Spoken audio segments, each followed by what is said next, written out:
my elbow's messed up. Oh no. Oh, I'm so sorry. What a shame. It has come at a real cost. She can't continue. Have you done testing or something? Philippines, put your hands together for Alexandra Ayala!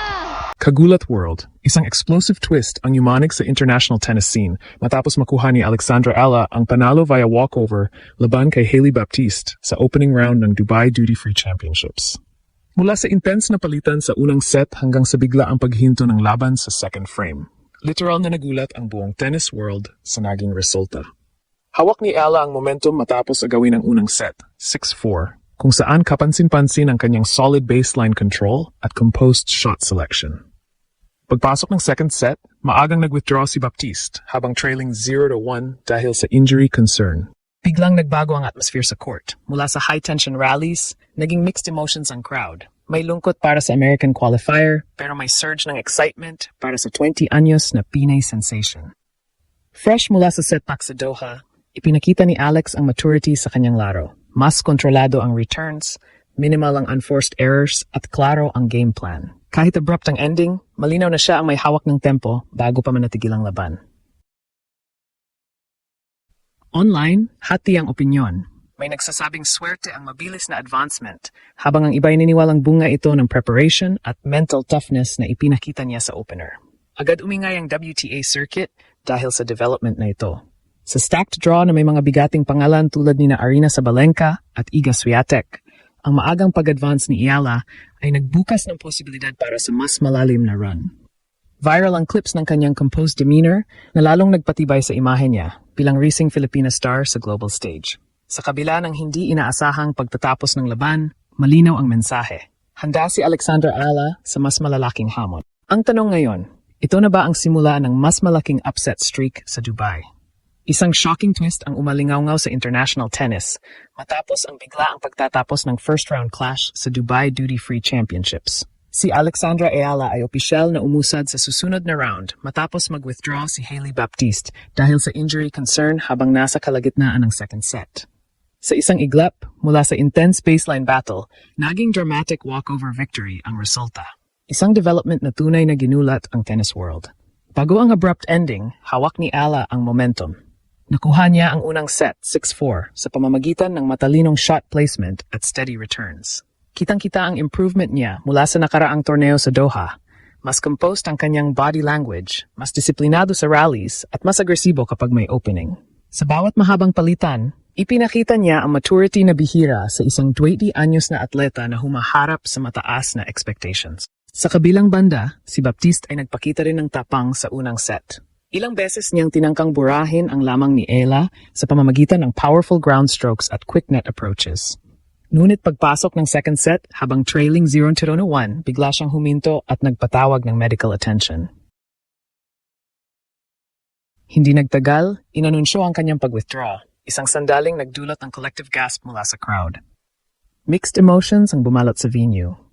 May simpatya para kay Baptiste na malinaw na nais ipagpatuloy ang laban, ngunit napilitang umatras dahil sa kondisyon ng katawan. Ngunit kasabay nito, ramdam din ang pag-angat ng excitement para kay Ayala, na agad nakakuha ng tiket papunta sa susunod na yugto ng torneo.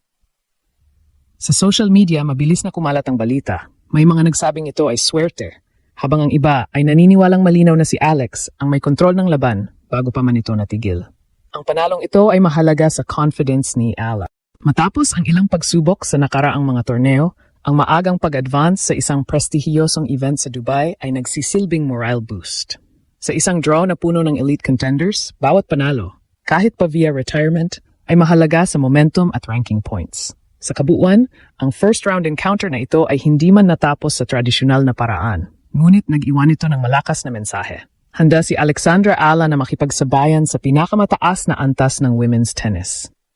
Ang mundo ay nagulat sa bilis ng pangyayari, ngunit para sa kanyang mga taga-suporta, ito ay posibleng simula lamang ng mas malaking kwento sa Dubai. Matapos ang biglaang pagtatapos ng kanyang opening match sa Dubai Duty Free Championships, mas lumalim ang usapan tungkol sa tunay na kahulugan ng panalong ito para kay Alexandra Ayala.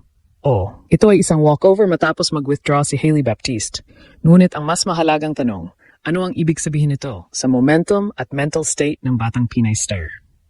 Sa maikling oras na nakita siya sa court, malinaw ang tactical growth ni Ayala. Ang kanyang forehand ay mas may lalim, ang returns ay mas agresibo, at ang footwork ay mas mabilis kumpara sa mga nakaraang torneo. Hindi ito simpleng swerte. Bago pa man ang retirement, kontrolado niya ang tempo ng laban. Ang 6-4 na panalo sa unang set ay patunay na kaya niyang makipagsabayan sa pisikal at agresibong estilo ni Baptiste. Ngayon, may dalawang anggulo ang sitwasyon. Una, positibo ang epekto nito sa kanyang pisikal na kondisyon. Sa isang torneo na may mabibigat na pangalan at posibleng sunod-sunod na mahirap na laban, malaking advantage ang hindi masyadong napagod sa unang round. Pangalawa, may psychological boost ito. Ang makaalpas sa first round, anuman ang paraan, ay nagbibigay ng dagna kumpiyansa, lalo na sa isang batang atleta na nagre-rebuild mula sa mga nakaraang setbacks. Sa Global Tennis Conversation, mabilis ting napunta ang spotlight kay Ala. Sa draw na maaring magdala sa kanya sa mas matataas na seeded players tulad nina Aryna Sabalenka at Iga Swiatek, ang bawat hakbang pasulong ay may bigat. Ang kanyang composed demeanor sa gitna ng unexpected finish ay nagpakita ng professionalism. Walang over-celebration, puro respeto sa kalaban at focus agad sa susunod na hamon. Para sa mga Pilipinong taga-suporta, ang advancement na ito ay higit pa sa isang round result. Isa itong simbolo ng patuloy na pag-angat ng Filipino presence sa world tennis stage. Sa bawat torneo, mas nakikilala si Ala bilang seryosong contender at hindi lamang promising prospect. Habang papalapit ang susunod na laban, malinaw na mas mahirap ang magiging hamon.